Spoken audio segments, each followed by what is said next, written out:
Welcome to Paint with Pam, the Accidental Artist. I just did this nice video for you. I was recording it because I'm just learning how to do all this. And then when I went to look back at it, before I posted it, I discovered that I had hit the slow-mo button. So I was like talking like this. So that's why I recorded ahead of time to try to avoid those kind of things. But I showed you the process of my painting this painting, laying in the colors, putting in colors over it, watching how the water and the paint run, and then covered it with saran wrap to let it dry to see the different textures and so forth that come out. I like to do that because, like, look here, it looks like Mardi Gras right here. See that? That's a little Mardi Gras face. Looks like she's got a big mask on with a headpiece, and here's that kind of looks like a skeleton, actually. We got some leaves, we got some foliage. These are fun because you just can go in and see what it looks like. This looks like a big leaf. Then if you want to later, when it's thoroughly dry, which it's not yet, you can go back and accent some of these things and do what they call negative painting. Since I really messed up really bad, it was a really nice video. You just have to take my word for it. It was about 28 minutes long, and I was so proud of it, and until I discovered it was in slow motion. So that's why I call it the adventures and misadventures of Paint with Pam, watercolor enthusiast and accidental artist, because I'm really good with accidents. As this video, or the one I tried to do, showed. So I'm gonna just try to do another one. This time I'm not gonna hit the slow-mo button. I am gonna borrow my tape that I used on this one. This is my desk that I ordered from Cheap Joe's Art Stuff. I love ordering from them. They ship quickly. They have a good supply, paints, paper. I like to get their sample packs. You can order a sample pack of paper, and then that way you can try the different types and see what you like. What I'm painting on today is my arches. I say my arches. It's my favorite.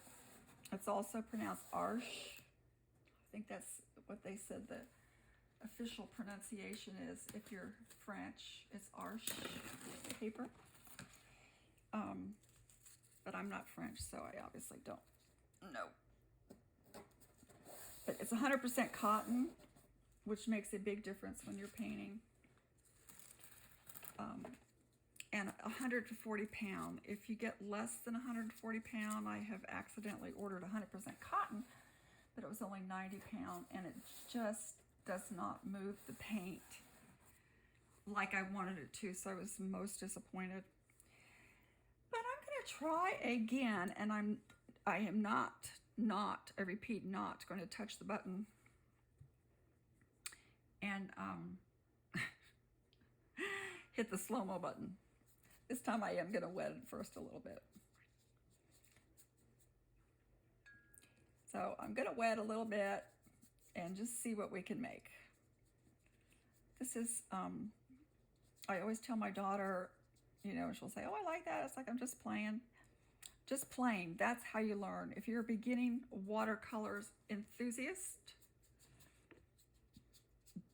this is one thing I've learned. Just play. Enjoy yourself. Don't really expect anything super magnificent because you just never know what you're going to get. I'm going to put on some of this Cascade green that has the blue undertones to it. And so when it separates, you get both. And I really like that. So, this is by Daniel Smith, and as I said in the other recording that went slow-mo on me, I've tried a lot of different paints. I always kind of seem to come back to Daniel Smith though. They are a little pricier, but I have learned in my last couple of years of doing this stuff that if you buy the tube paints, you can refill as needed and they go further. So they're actually more cost effective by buying the tubes and then filling up your own palettes, which I like to do. And I'm kind of sitting at an odd angle, so I keep hitting my iPad with my glasses as I move across the page. So that's my Cascade Green. I'm going to use that for just kind of a background here. And then let me choose another color. I've got a nice big palette over here that, if you can see that, it's my big palette. I label all my colors. These are from my tube paints from Daniel Smith. And so I put them in these little wells and I label them. And then I can pull them out when I want to paint. Since we have a kind of bluish green beginning, I think what I'm going to do is go with a blue to come in and accent some of that. This is Phthalo Blue. This one is actually by Sennelier, and it's very heavily pigmented, so it doesn't take much. I don't know if you can see my little palette here. It doesn't take much paint to mix this. And then as you add water, it's going to thin it down. But I like that color. Isn't that pretty? When I still had a little bit of yellow on there, so it's going to mix with that and give us almost a really pretty turquoise. Almost. There's a green. But what I was going for actually was this blue, because we've already kind of got that blue feeling.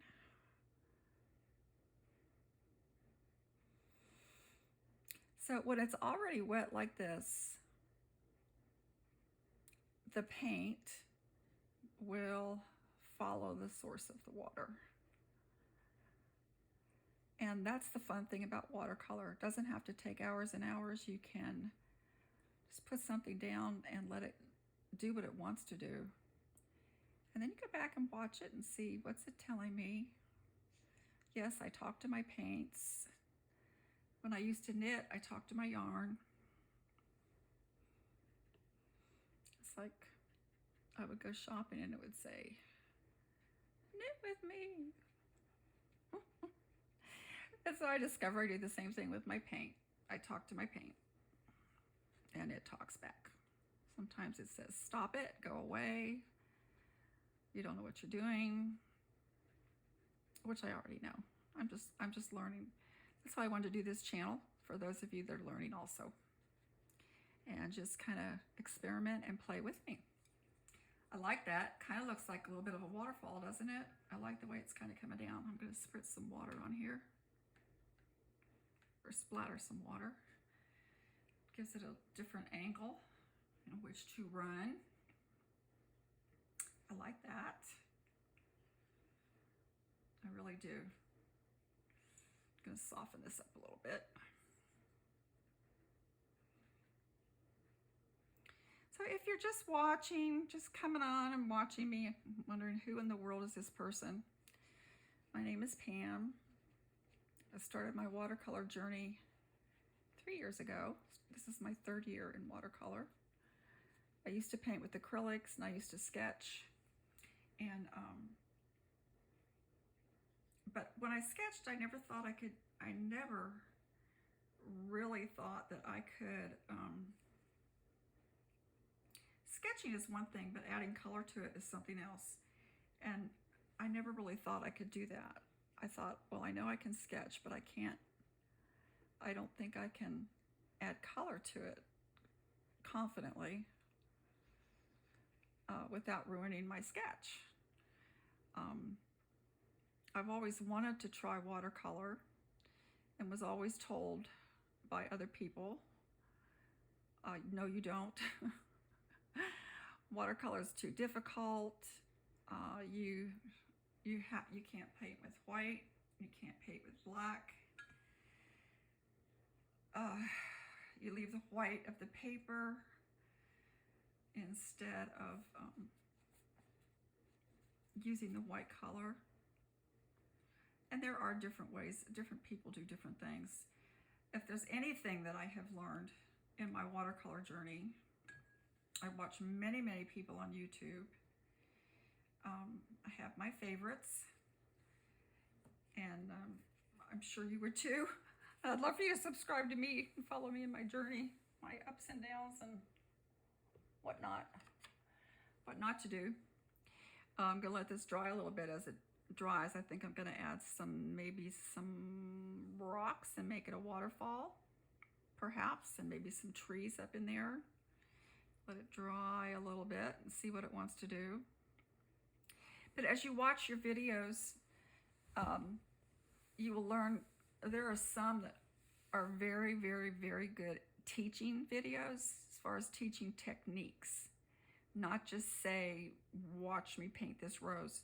Although that is learning technique. There are a lot of rose videos. There are a lot of peony videos. There are a lot of doodle videos. And I love them all. I watch them all. Everybody always fascinates me in all the different ways that they have to express themselves in art, in paint, in fabric, in stone, in sculpturing. I mean, there are just so many ways to express yourself in art. And I just love that. I call myself the accidental artist because no one was more surprised than I when it actually came out to look like something. I'm going to get some color here. It's a darker color. It's called Payne's Gray. And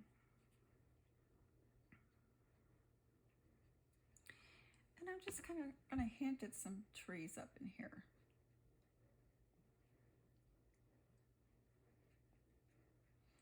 If they're farther away, they're going to be smaller. Watercolor is going to, the color is going to dry lighter than when you put it on. And if something is in a distance, it's actually going to be lighter than when it's close up. So these are going to be much lighter. And I think I'm going to come down here with a tree line, maybe. Come on, paint. I didn't get enough on my brush. I like making trees. I like experimenting with painting trees. I like making bark. Not dog barks, but I like making the appearance of bark in my paintings on my trees. And just trying different things, different techniques, and seeing what you like. Last year, I had kind of made a New Year's resolution to paint a waterfall every day. It's not as easy as that may sound. It's not easy at all.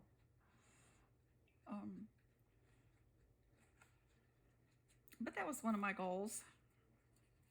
With some of this gray, I'm going to put in some maybe rock formations that the water can be bouncing off of. You can just kind of come in with your side of your brush and just kind of pull it down, and it just give that impression. I do have some granulating colors. This is not one of them, but I do have some that are really good for making rocks. Because they granulate so beautifully. And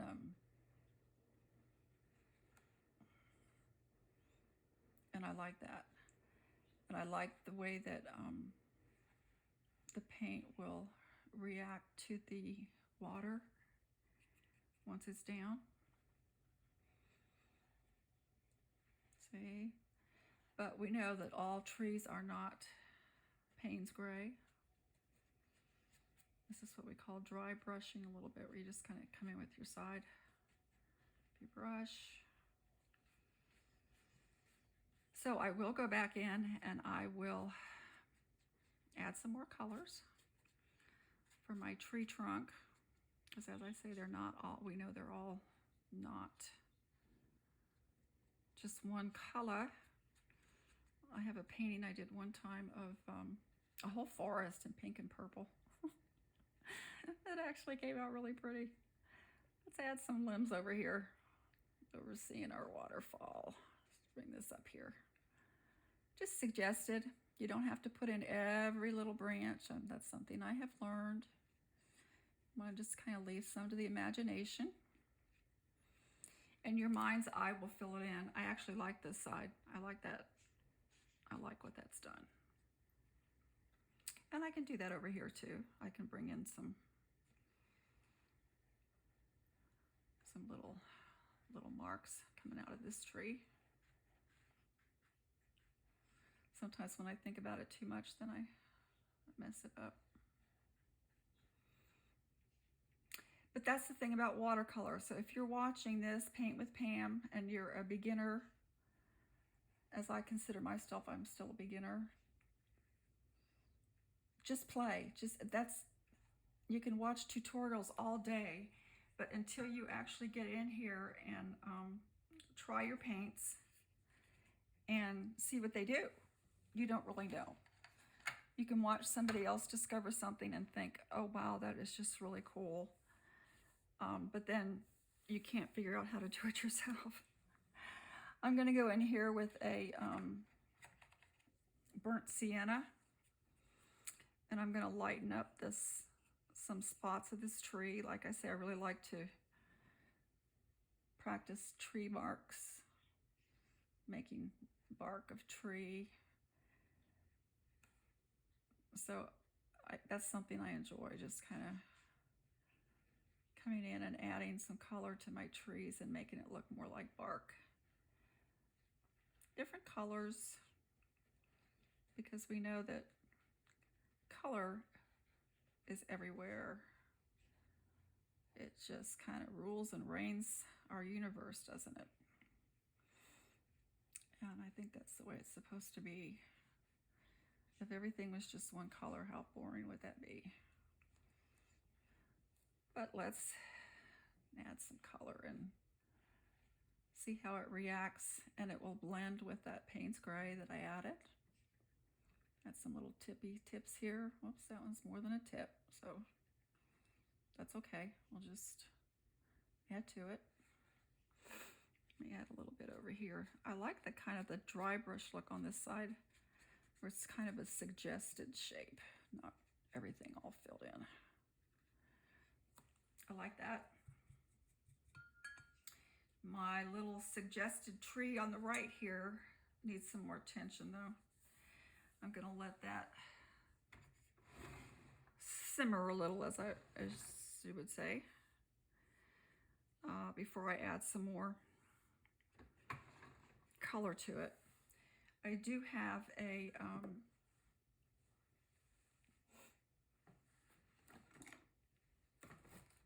color that I'm looking for. Here it is. In my Daniel Smith palette. My Daniel Smith palette, which I love. I have some mineral colors in here, and one of them is called Hematite Genuine. It's actually made out of stone. And so it granulates. Here's my little swatch that I made. You can see how it granulates there. So it granulates so that it kind of looks like rocks, because the granulation as it dries. So I often like to use that for things like this, to give it that rocky stone appearance without me really having to work at it too hard.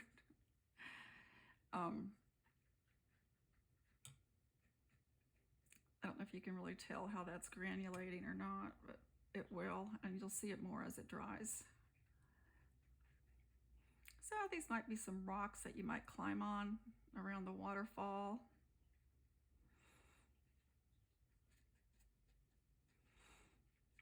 Come down at the bottom and add a little hematite to this, more definition to that. Kind of some rocks here. And you know, when the water comes down, it does kind of go over rocks as it's coming down. So let's add some rocks to my waterfall in here. Check my time. We're at 20 minutes. I don't want to make these too long because I don't want to tire everybody out or have you turn it off in the middle and say, oh my gosh, she's at it again. I just want to share with you what I do, and if you'd like to try it, to give you some ideas. It's just part of my journey, watercolor journey. Let's add some trees here, kind of in the distance off the top of this waterfall. They're going to be lighter in color because they're not really close up.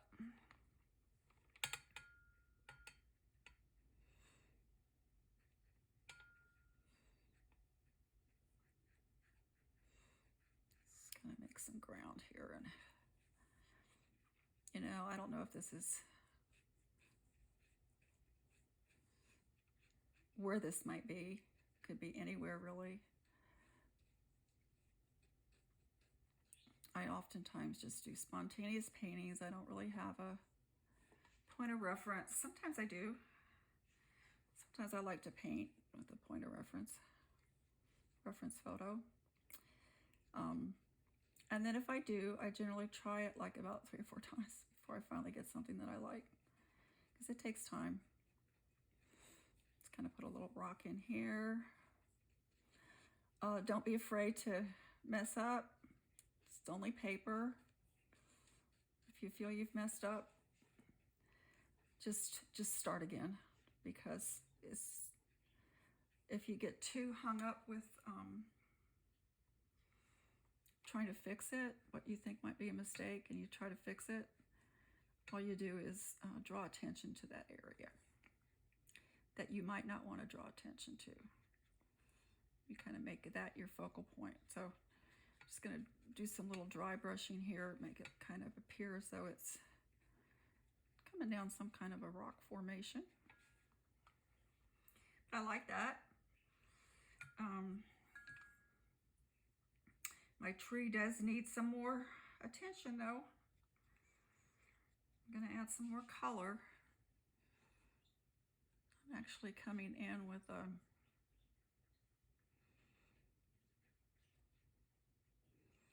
another mineral paint. It's called Piedmont Genuine. It's kind of a rose color actually. And just kind of do some different types of shapes here on my tree, my big tree.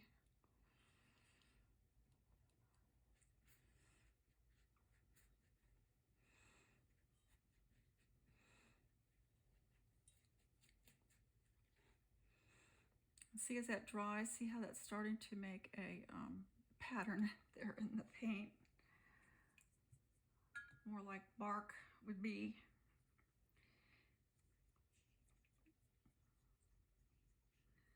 Have another color I'm going to go into here. I got to wet it some more.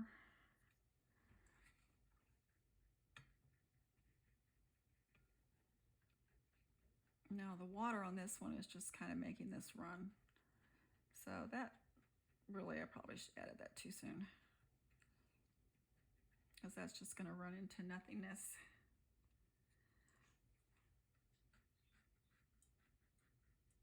One thing about this brush, this is from a Levinson brush from Tracy Levinson in Seattle.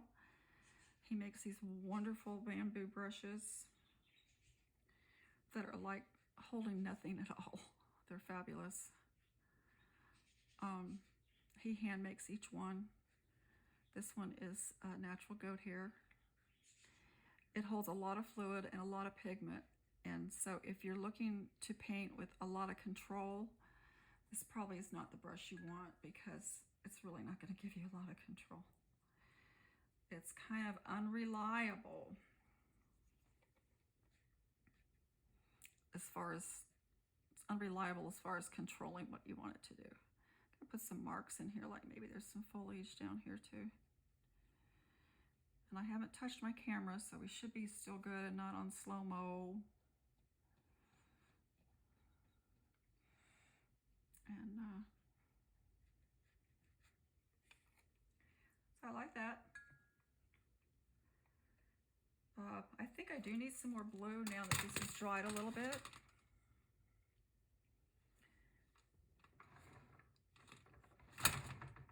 I'm going to find the blue that I used.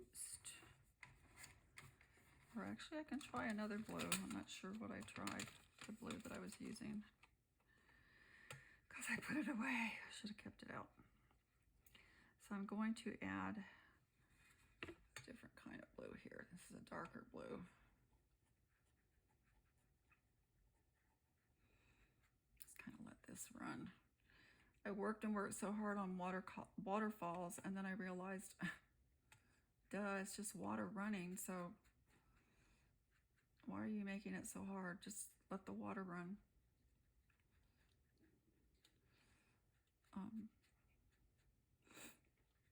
It doesn't really have a, you know, and it changes every time you look at it, it's different. So you do have your lights and darks. Usually the waterfall does reflect the light coming through. So the water is actually not blue, as you know. It appears blue, but it's reflecting reflecting the light. I'm going to put some little water on here and let the water flow to make my waterfall.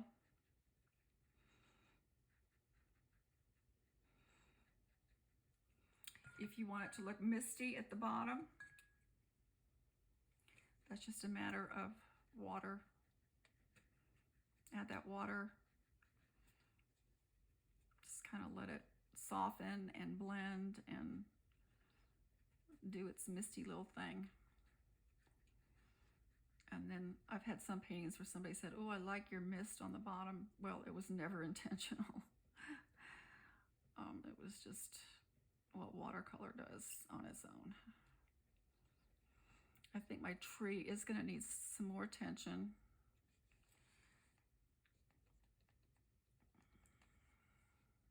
Let me do some more of that hematite in here, just to kind of make my rocks.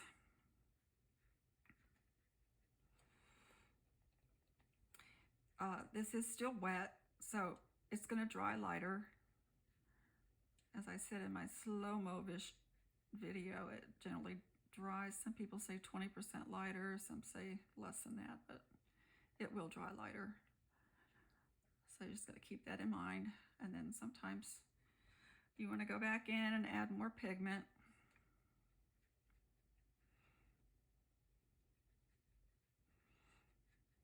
And that's up to you. It's your painting. You can do what you want to do. That's one thing I struggle with. It's like I have to do this or I have to do that because I saw somebody else do it. It's like, no, you don't. You don't have to do anything. This is your playtime. This is your fun time. You just do it as you want to do it. So I am going to add some more of this hematite to this tree. Give it some withery appearance. Hopefully it's not going to fall into my waterfall. You need some more definition down here. The paper already has sufficient amount of water, so I'm just adding some pigment.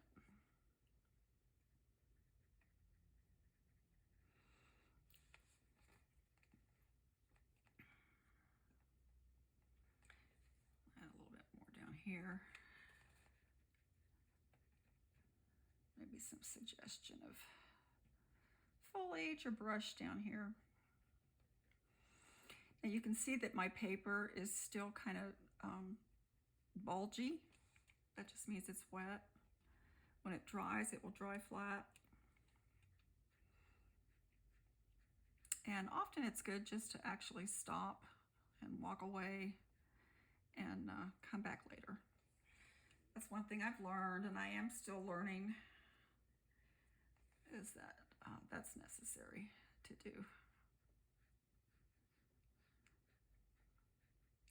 But here's my waterfall for today. That was my 2020 challenge.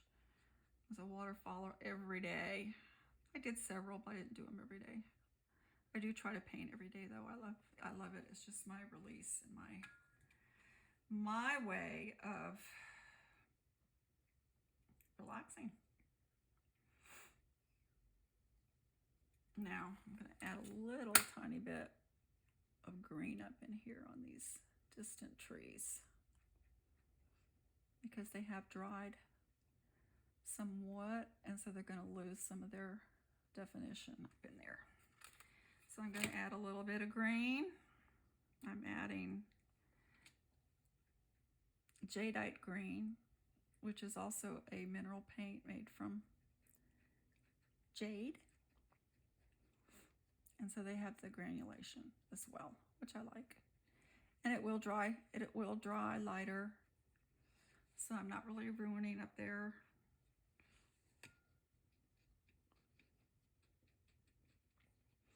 If I don't stop fiddling, I might though, but that's not my intention. I don't want to fiddle my way into a messed up painting.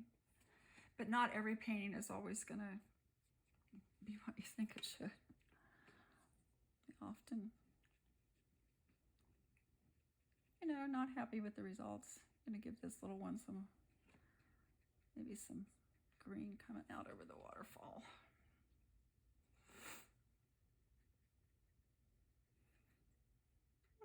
Maybe just a little bit.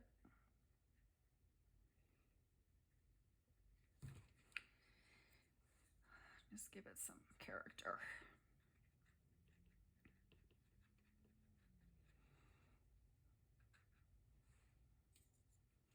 I need to add some over here so I can balance that out. This is my larger tree, so it probably needs a little bit more attention. And I probably need to put some foliage in down here too. Because you want to balance it from one side to the other. And just kind of let your eyes go through the painting, think, what do I want people to look at?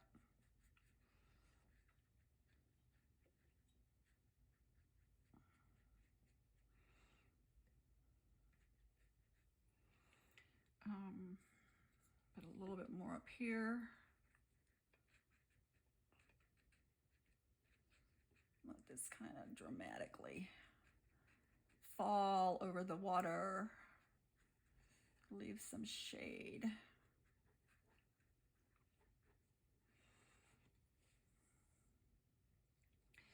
My right-hand corner down here is lacking. It's lacking in personality and it's lacking in color because of the water color has kind of run. So when it's dry a little bit later, I will come back and add some more, but right now maybe is not the time because it's still rather wet. And I come in here and add some foliage looking stuff.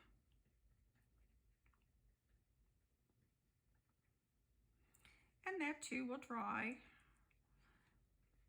lighter. Let's add some. This is I'm adding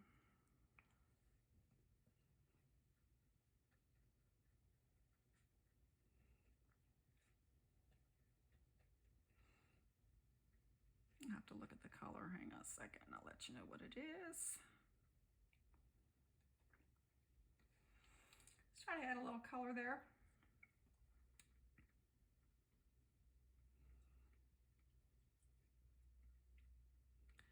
Add to my tree. See how that green that I put in there has already kind of faded? Just Add some more. So you got to keep that in mind, because what you see originally is not necessarily how it's going to stay. But I am going to stop for now. I went over 30 minutes, so I'm sorry. Hope you enjoyed that, and you'll come back again and follow me in Paint with Pam the Accidental Artist. For those of you that are learning just as I am and want to learn from my mistakes or see what I've learned or not learned. Thanks for joining me, Paint with Pam. Don't forget to like and subscribe, because I would love to have you follow me and paint with me, because I think it's an absolute joy. Bye.